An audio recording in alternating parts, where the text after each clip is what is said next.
नागरात part 2। धूमधाम से शादी करने के बाद समर्थ और देविका घर आते हैं। घर पर सब उनका स्वागत करते हैं और सौम्या उनकी सुहाग रात का इंतजाम करती है। समर्थ और देविका दोनों अपने रूम में बैठे बातें कर रहे होते हैं। तब देविका कहती है, सुनिए, आप इतना दूर क्यों बैठे हैं? नहीं, कुछ नहीं, बस थोड़ा सा थक गया हूँ। अगर आप कहें तो मैं आपका सर दबा दूं? अब नहीं, रहने दो, आप भी तो थकी होंगी। देविका आगे बढ़ते हुए कहती है, थक तो गई हूं, पर आपकी सेवा करना पहला धर्म है मेरा। देविका झट से समर्थ के पैर पकड़कर दबाने लगती है। ऐसे ही कुछ देर निकल जाती है और समर्थ कहता है, अब रहने दो देविका, तुम भी आराम कर लो, तुम भी थकी थकी लग रही हो। देविका मना करते हुए उठ जाती है और अपने बालों को खोलकर समर्थ का सर दबाने लगती है और कहती है, मेरी थकावट तो आप ही दूर कर दोगे ना? इतना कहकर देविका अपने खुले बालों को समर्थ के ऊपर डालती है। समर्थ देविका के जाल में सम्मोहित होने ही वाला होता है कि अचानक से दरवाजे पर किसी की दस्तक होती है। समर्थ आवाज लगाते हुए कहता है, कौन? भाई, मैं हूँ सौम्या। क्या है सौम्या? क्या बात है देविका, कैसा लग रहा है मेरी भाभी बनकर?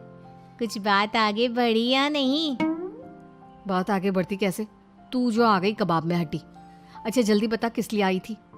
सौम्या ठिठोली करते हुए कहती है, क्या बात है देविका, बहुत जल्दी हो रही है।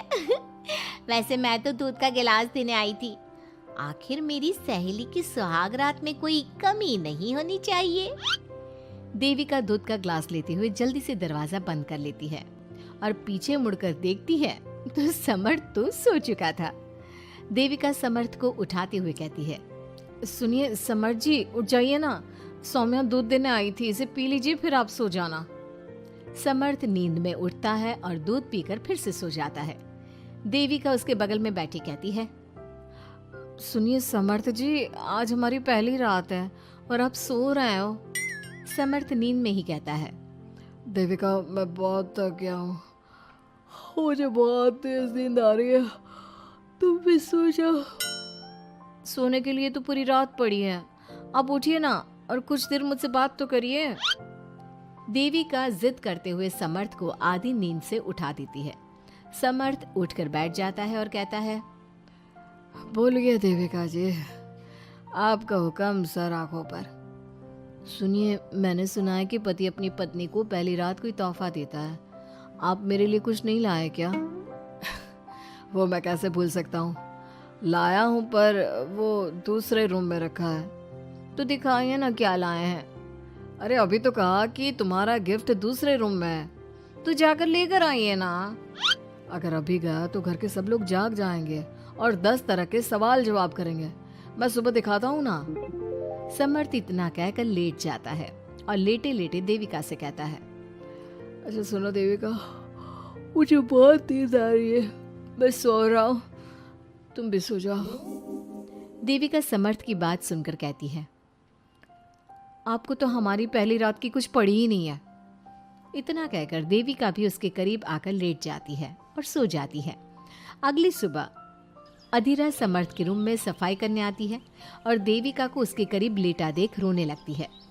रोने की सिसकी सुनकर समर्थ की आंख खुल जाती है। वो उठकर देखता है कि अधीरा उसके कमरे में रो रही है। उसे देखते ही समर्थ बहुत गुस्से में आ जाता है और अधीरा से कहता है, अधीरा, तुम सुबह सुबह क्यों रो रही हो? तुम्हें यहाँ नहीं आना चाहिए था, जाओ यहाँ से।